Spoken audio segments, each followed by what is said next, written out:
What's up, you guys? I've got some TikTok recommendations for you. Now, in a perfect world, our YouTube, TikTok, and Instagram feeds would have this healthy balance between comedy and education. I will leave the comedy side to you, but to create this perfect world, you're going to need to go and actively engineer the educational side. Because yes, you can self-teach yourself everything that school does, but only if you go and take the steps necessary to self-teach yourself all those things. So these four are a good start. Mindy in 97 is the first one that I bring up here. We live in a world where one of the major issues of our time is simply about preserving the world that we have. And Mindy in 97 is one of the best at presenting the wildlife that has been all around us, a lot of which is disappearing. He presents facts in a non-documentary fashion that tends to be entertaining, and for that reason, I think that it is a way for a lot of people to gain an appreciation for the natural world around us.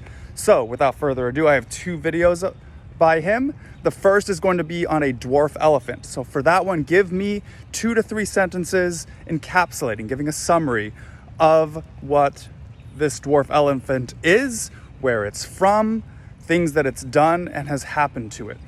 The second is going to be on how long animals can hold their breath. He's going to list a whole bunch of different types of animals. So give me at least 5 of those. Give me 5 animals, and for each type, tell me how long they're capable of holding their breath for. This might be the greatest thing I've ever seen. So I learned something last week, and I desperately need y'all to see this because I promise you're not ready for what's behind me right now. That is a dwarf adult elephant. It was discovered in Sri Lanka in 2013, and it's the first recorded case of dwarfism in the wild. This Asian male elephant is just over 5 feet tall. I don't think y'all understand. I can look this elephant in the eye.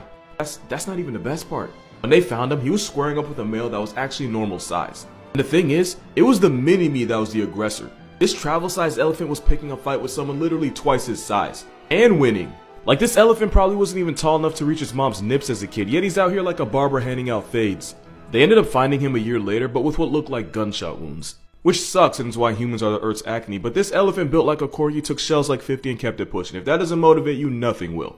I didn't know what I wanted out of life before, but now all I want is to see my mans win. Here's how long animals can hold their breath, except the numbers slowly get more and more outrageous. Hippos, about 5 minutes. Kinda disappointing that the closest thing to an actual land whale taps out that fast, and that's not me fast shaming them, it's scientifically accurate. Plus real ones know. There ain't a whole lot to shame. Dolphins, about 10 minutes. Again, pretty mid for something that has to swim for a living. Sea lions, up to 20 minutes. Fun fact, sea lions are actually closer to being sea bears, the more you know. Emperor penguins, just under half an hour, and to do that, they slow their heart rate down to 3 beats per minute, and they have more hemoglobin than we do. Here's where it starts to get weird. Sloth, 40 minutes. To be fair, their ancestor was a giant marine sloth, but the animal that only ever goes swimming by accident, lasting longer than something that breathes air but has an address in the ocean, is kinda wild. Sperm whales, 2 hours. And it'd probably be longer if they didn't have to run fades with giant squids down there. Sea turtles, 5 to 7 hours, and most of that's while they're asleep. And yeah, sea turtles do breathe air. I can't believe I let myself get into an argument over that. Sea snakes, for some, 8 hours. Although they low-key cheat by being able to breathe through their skin. Spiders, 40 hours. In an experiment, a wolf spider came back to life after 40 hours under by going into a state of suspended animation. Basically, it's like going into the ultimate power save mode while also hitting snooze on death. That's not even the last animal here. Scorpions, 6 days. The more you know. You know the second up, it's Sambentley.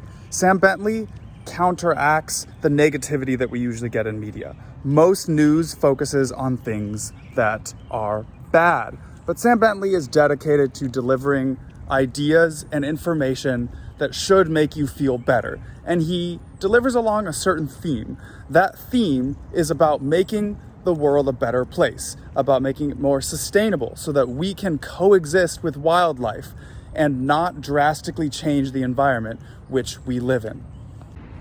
I've got 4 videos for you. The first 2 are about 2 types of technologies called the Beehive as well as 3D printed steak. So for these, I want you to give me information encapsulating exactly what these new technologies are and what they do and how they work. So for the first one, the Beehive, explain to me what the process is. How does this technology use less energy than a typical air conditioner? Secondly, tell me about how the terracotta, the clay, the type of clay, the terracotta that is used to make it is better for the environment. For the follow-up video on 3D printed steak, it's actually not steak. They are replicating the taste and texture with plant-based products and 3D printing it. This video goes over how that process works. Explain to me in 2 to 3 sentences how we 3D print this steak, and follow up with that by telling me what are the benefits of 3D printing steak, of these steak substitutes versus using an actual animal. This air conditioner in India uses no electricity and it's designed using ancient techniques. It's called the Beehive, made by Indian architecture company Coolant, and it can lower temperatures for a fraction of the energy that traditional air conditioning units use. How does it work? Hollow terracotta cones are stacked to look similar to a beehive. They are then soaked by pouring water over them. The shape of the cones helps draw in warm air that is then cooled through the water evaporating, decreasing the surrounding temperature. The water is then recycled to minimise the environmental cost of the process. Because it's mostly made of terracotta, the manufacturing process is simple and affordable, as terracotta is available pretty much anywhere there is soil. Plus, it's a natural material, reducing its impact on the earth. Energy usage for air conditioning is increasing year after year, so it's awesome to see good ideas from the past helping to combat our modern problems and help create a more sustainable future. Do you like seeing ideas like this? Hit the like button if you're a fan, another great way to cool rooms, and follow for more. What you're seeing here is a steak being 3D printed, and it could be a look into the future of food. So how exactly do you print a steak? First, a steak is selected from the library. It can then be adjusted, such as having more marbling or external fat, and then the printing process begins layer by layer. The steaks are made from chickpeas, pea protein, soy, beetroot, nutritional yeast, and coconut fat. They've been created by company Redefined Meat, who operate large-scale meat printers across Europe and Asia. The meat is currently available in Britain, the Netherlands, Israel, and Germany, and is rapidly spreading across Europe over the next year. Whilst meat substitutes like this aren't perfect, they can help prevent animal cruelty and the destruction of our planet caused by livestock production, which is the single largest driver of habitat loss and a leading cause of climate change, soil loss, water pollution, and species going extinct. So meat alternatives like this could be a more planet-friendly and animal-friendly option. What do you think? Would you try a 3D printed steak? Let me know your thoughts on this in the comments and hit the like button if you're a fan of this idea.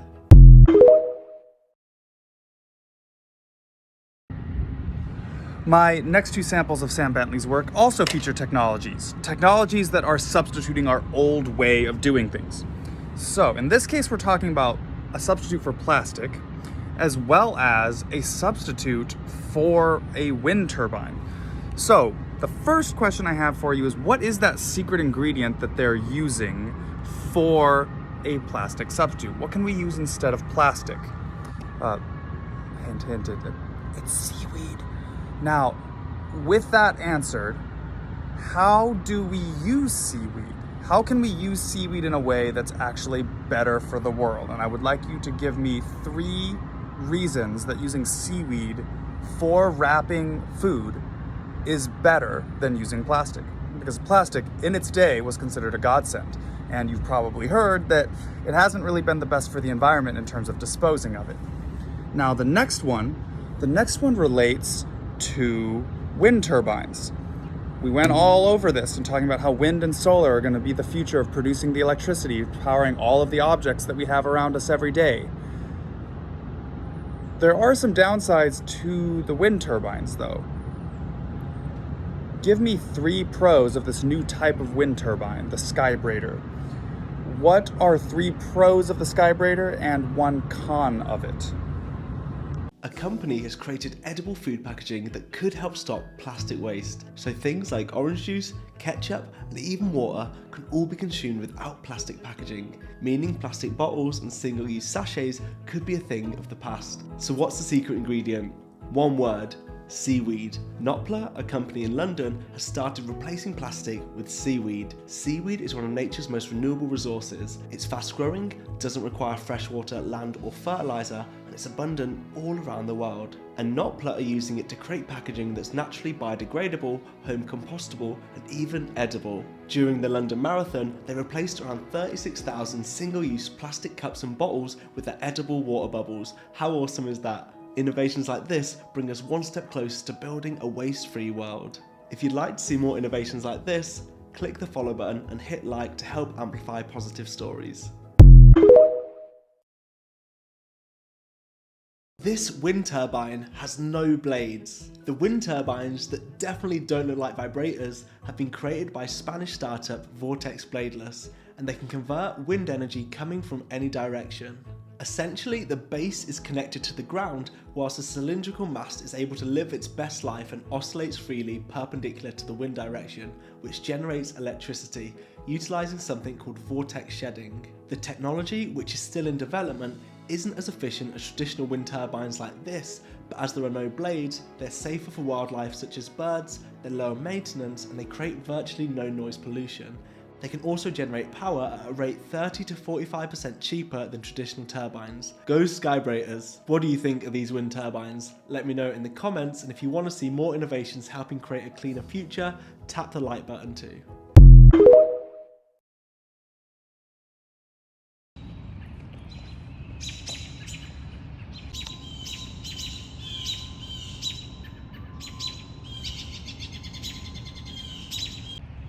Dylan.page. So Dylan.page also covers science and tech news, as well as general world events. Highly recommend Dylan.page. In these two samples, we're going to be looking at one in which we recently developed technology in which we can put a brain implant in and then add shocks in order to reduce the symptoms of depression. So I'm wanting you to give at least 2 to 3 sentences about what you think and feel about that. Whether this is a good thing, a bad thing, what are the pros and cons? The next one is going to be related to tech news. You may have heard that TikTok almost got banned in the US this past year. And this video goes over why. There is a very specific series of events that led to Congress deliberating over whether to get rid of TikTok. How and why did that happen? Give me at least 2 to 3 sentences on that as well.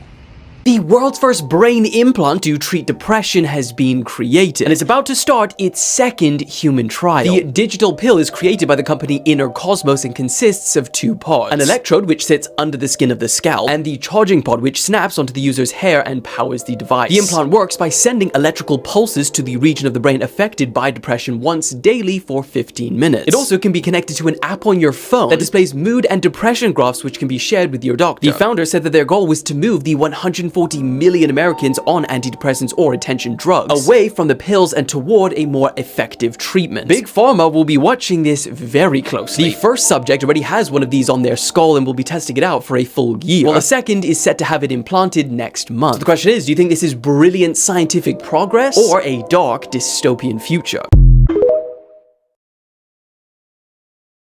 Turns out Mark Zuckerberg has a dark past with TikTok that he doesn't want anyone knowing about right now. It's no secret that the banning of TikTok in the US would benefit Meta, but the lengths that Zuck has gone to make it happen is shocking. But before he wanted to get rid of it, he wanted to own it. In 2016, Zuckerberg was in serious talks with the founders of Musical.ly, which is now TikTok. But when the deal never happened, he tried to copy it with an app called Lasso. If you've never heard of it, it's because it failed miserably. But then when TikTok started taking off and Trump wanted to ban it in 2020, he began aggressively lobbying against TikTok in Washington. In a private dinner at the White House, he argued that China's internet firms posed a threat to American businesses and, quote, should be a bigger concern than reining in Facebook. Remember his position on China because this gets crazy. Now, after TikTok survived the first ban, the Washington Post received leaked emails confirming that Mark Zuckerberg paid a large consulting firm last year to organize a nationwide campaign with the primary goal of turning the public against TikTok. He officially entered his villain era at this point. One email read, "Dream would be to get stories with headlines like 'From Dance chances to danger. How TikTok has become the most harmful social media space for kids. This was in reference to dangerous trends that supposedly started on TikTok, but after investigation turned out to have originated on Facebook. Other messages the firm was trying to push was that TikTok is the real threat, especially as a foreign-owned app that is #1 in sharing data that young teens are using. Sounds a lot like yesterday's hearing in Congress. But before he was worried about data being shared to China, he wanted to be in China. In efforts to get Facebook unbanned in the country, he learned Mandarin to give speeches, touted Chinese science fiction books to all of his followers, posted a photo of himself jogging through Tiananmen Square, and here's the wildest part, he even asked Chinese President Xi Jinping to bestow an honorary name on his then unborn daughter during a White House dinner. Fast forward to today, and all that hard work might just be paying off. And unfortunately for Mark Zuck, if anyone wants to look this stuff up, it's all public information. But the question is, if TikTok does get banned, would people go back to Meta or not?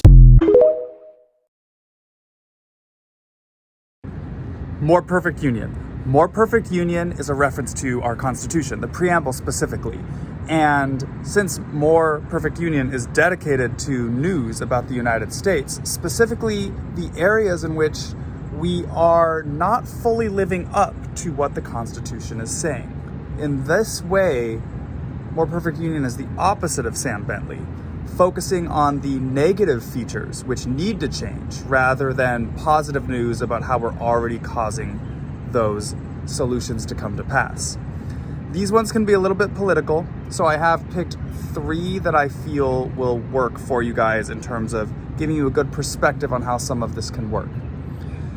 The first is going to be about this past year. It is very common on both sides of the political spectrum. It's very common on both sides of the political spectrum to want to make it look like their administration is managing the economy well.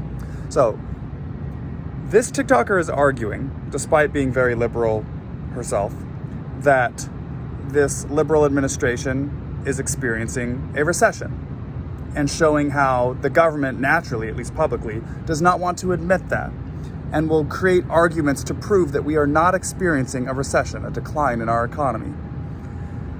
Give me 3 reasons that this TikToker argues. Give me 3 reasons that More Perfect Union argues that we are indeed in a recession. What are 3 reasons that she thinks shows that we are indeed experiencing that? The next 2 videos are going to relate to something that we don't hit on as much at our school. We do a great job in hitting on all of the features of how race has impacted people today based on historical wrongs. In this case, these 2 videos are about how women are affected.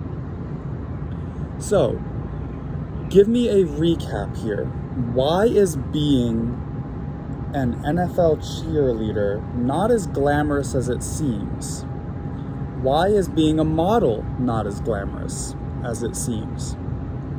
And specifically for those NFL cheerleaders, how much do they get paid? Are we actually in a recession? We're not in a recession. I disagree, respectfully. A technical recession is a decline of gross domestic product, or GDP, for 2 consecutive quarters. The White House has said, even if we experience 2 consecutive quarters of economic decline, which we did, the first quarter we were down 1.6%, the second we were down 0.6%, they said the United States is strong enough to avoid a recession. And in the third quarter, the Bureau of Economic Analysis found our annual growth rate was actually up 2.6%. That's great. Corporations are making a lot of money off of all of their exports, but that metric means nothing to me because it tells me nothing about how the majority of people are doing economically in the United States. Our economy is strong. Everyone seems to be going on European vacations. That's great for upper-class Americans where that's true for. But the truth of the matter is, prices are going up, wages are stagnant, people are losing their jobs, and the working class is not doing well. Spending is still pretty strong. The CEO of Walmart, Doug McMillon, has said during this inflationary period, more people who shop at other stores have downgraded, and now they are shopping for groceries at Walmart. And their regular customers are now cutting back and only buying the bare essentials. Today, we received another outstanding jobs report. The administration celebrated that jobs were back up to pre-pandemic levels. Our unemployment rate was matched to what it was before COVID. 528,000 jobs were added just last month to this country's employment. But the number of people working multiple jobs jumped 92,000 from the last month, and it's up 549,000 from the previous year in July of 2021. We're almost at 10 million jobs.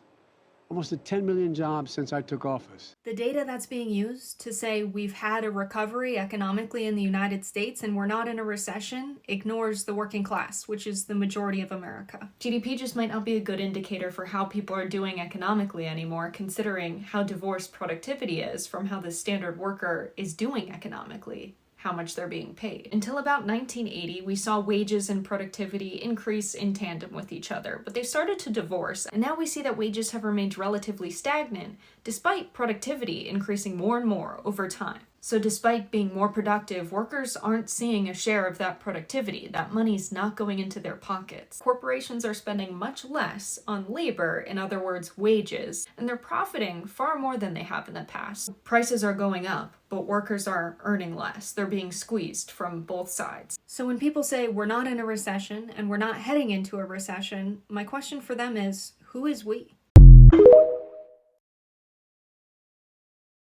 The modeling industry is pretty ugly. What? Have you heard about how agencies make them go into debt and then work it off while taking a 20% cut of their pay? Doesn't that make them indentured servants? Well, the model still gets a cut of the pay, but only after the agency deducts a bunch of unexplained expenses, like hair appointments, dermatologist appointments, travel to and from the shoot, having the model's photo on the agency website, pay the agency for their photo being on the website, and when they do get paid, it's 60 to 250 days later, and they just get a check. No explanation of what shoot the money's coming from. It just comes from the agency. How is any of this legal? Almost every time the agency signs someone, they make the model sign off power of attorney, which allows them to negotiate pay on their behalf, accept payment on their behalf, deposit checks, deduct expenses, book jobs, and even give third parties permission to use their image without even notifying them or paying them. How do they afford rent in big cities? If a model can't make rent or afford groceries, sometimes the agency will loan her money with interest. What? It's also super common for these agencies to put models in tiny apartments that are $5,000 to $6,000 in rent, and then cram 3 to 4 bunk beds in a room and charge each of the models $1,000 to $2,000 a month. But I always see them at like fancy dinners. Well, it's funny you say that because there is a gray area of this kind of sexual exploitation that happens. Imagine you're behind on rent, you need groceries, and your agent says you should go get dinner with this businessman. Jeez. Let's not forget that the Bill Cosby deposition revealed that he asked an agency to supply him with broke, out-of-town models. I just thought it was a fun job for pretty people. Yeah, but they're workers who get exploited too.